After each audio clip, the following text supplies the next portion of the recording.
Juillet, début août 1789. Juste après la prise de la Bastille, la situation en France est de plus en plus tendue et les rumeurs se multiplient dans le pays. C'est la période de la Grande Peur, mais en quoi consiste-t-elle vraiment ? Quels événements se sont déroulés lors de ce passage dans l'histoire ? Et quelles ont été les conséquences de cette Grande Peur ? Histoire de parler, nous allons le découvrir dans cette vidéo.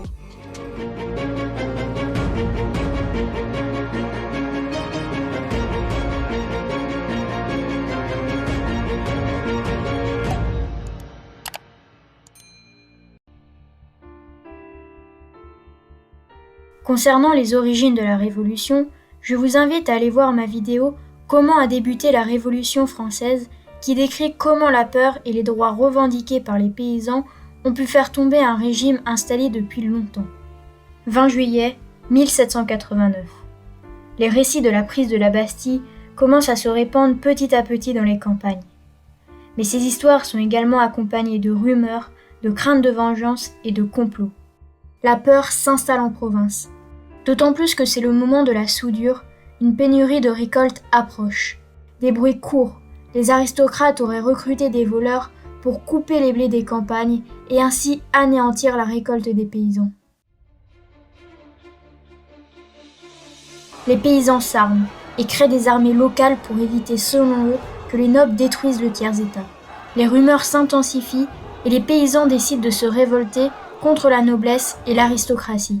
Le moindre incident comme des bagarres entre les jeunes de villages voisins, de la fumée ou des nuages de poussière suspects répandent la panique dans les villages. Les paysans décident alors de se tourner vers les châteaux et les couvents de leur région.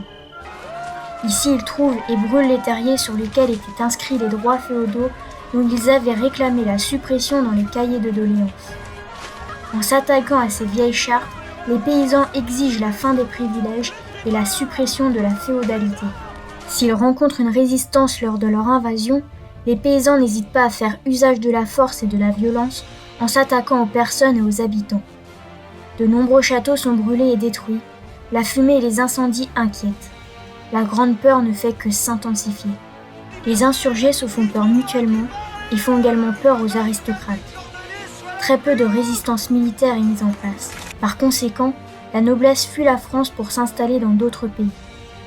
On a alors peur que cette noblesse émigrée revienne en France avec une armée pour massacrer le peuple. 4 août 1789. Dans la nuit, l'Assemblée nationale se réunit pour trouver une solution et mettre fin à ces violences. Ainsi, l'Assemblée nationale décrète l'abolition des privilèges. Elle proclame l'égalité devant l'impôt et supprime les droits féodaux. Les paysans n'auront plus à payer les corvées ni la dîme qu'ils devaient à l'église et auront accès à plus de droits qu'avant. 26 août 1789. La Déclaration des droits de l'homme et du citoyen est votée. Avec la fameuse phrase que tout le monde connaît, les hommes naissent et demeurent libres et égaux en droit. Ainsi, elle reconnaît l'égalité devant la loi et affirme le principe de la séparation des pouvoirs. C'est alors la fin de l'Ancien Régime. Pourtant, il faudra attendre 2 ans pour que la France change de régime, car ce n'est qu'en 1791 que Louis XVI signe la Constitution. La France passe alors d'une monarchie absolue à une monarchie constitutionnelle. Cette nouvelle politique abolit la notion de droit divin. Le roi n'a plus de pouvoir absolu sur le pays. Les Français, auparavant sujets du roi, deviennent des citoyens et l'Assemblée constituante est créée.